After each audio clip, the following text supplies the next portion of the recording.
शिव चालीसा, ये नाम तो हम सब ने कभी न कभी सुनाई है।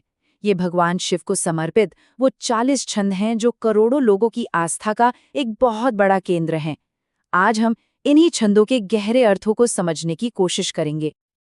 तो ये सिर्फ कोई पुरानी किताब या ग्रंथ नहीं है, बल्कि ये एक जीती जागती प्रार्थना है जो आज भी हर रोज अनगिनत लोगों को हिम्मत और विश्वास देती है। तो सवाल ये उठता है कि आखिर इन 40 छंदों में ऐसा क्या है? ये दिव्यता के बारे में, इंसान की तकलीफों के बारे में और विश्वास के बारे में हमें क्या सिखाता है? चलिए आज इसी सवाल का जवाब ढूंढते हैं। तो चलिए सबसे पहले एकदम बेसिक से शुरू करते हैं कि आखिर शिव चालीसा है क्या और इसका असल मकसद क्या है।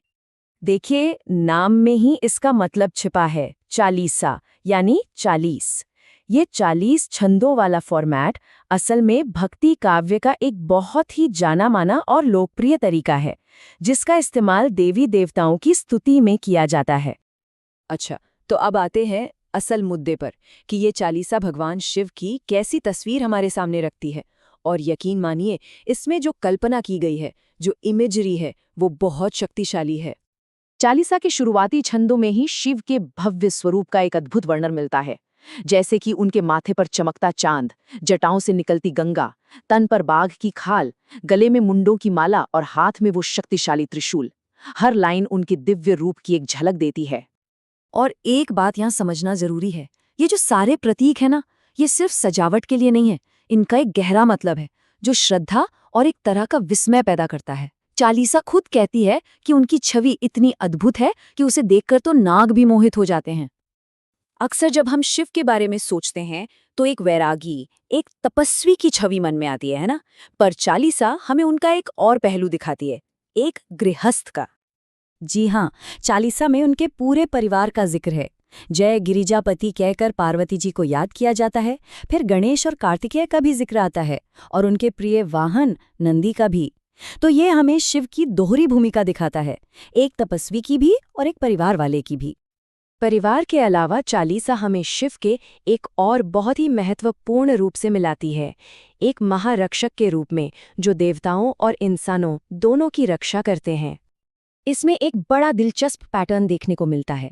जब जब ब्रह्मांड पर कोई बड़ा संकट आया, किसी असुर ने उत्पात मचाया, तब तब शिव ने आकर रक्षा की, चाहे वो तारकासुर हो, त्रिपुरासुर हो या फिर जालंधर। चालीसा इन सब घटनाओं का जिक्र करती है।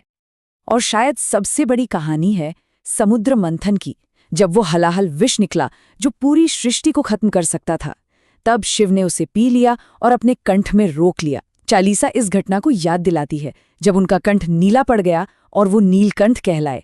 ये उनके आत्म बलिदान की सबसे बड़ी कहानी है। अब तक तो हम शिव के महात्म्य और उनकी कथाओं की बात कर रहे थे, लेकिन यहाँ से चालीसा का टोन एकदम बदल जाता है। ये एक भव्य स्तुति से हटकर एक बहुत ही निजी, एक बहुत ही पर्सनल प्रार्थना बन जाती है। तो अब ये सिर्फ देवताओं और असुरों की कहानियां नहीं रह जाती। अब बात आती है एक आम भक्त पर और उसके और भगवान के बीच के उस सीधे मानवीय रिश्ते पर। और देखिए, ये कितनी रिलेटेबल है। चालीसा में उन तकलीफों का जिक्र है जिनसे हम सब कभी न कभी गुजरते हैं।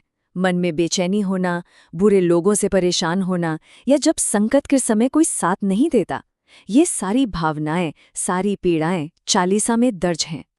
तो जब भक्त अपनी सारी परेशानियां भगवान के सामने रख देता है, उसके बाद चालीसा एक उम्मीद देती है, एक वादा करती है।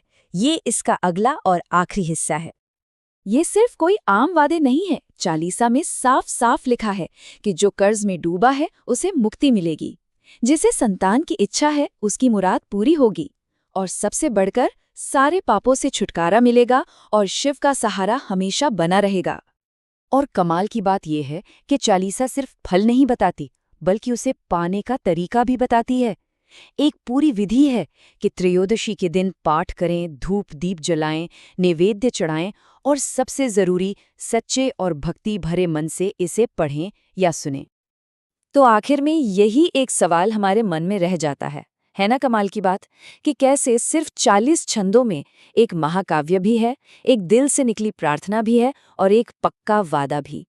शायद यही वजह है कि शिव चालीसा आज भी करोड़ों दिलों में जिंदा है और हमेशा रहेगी।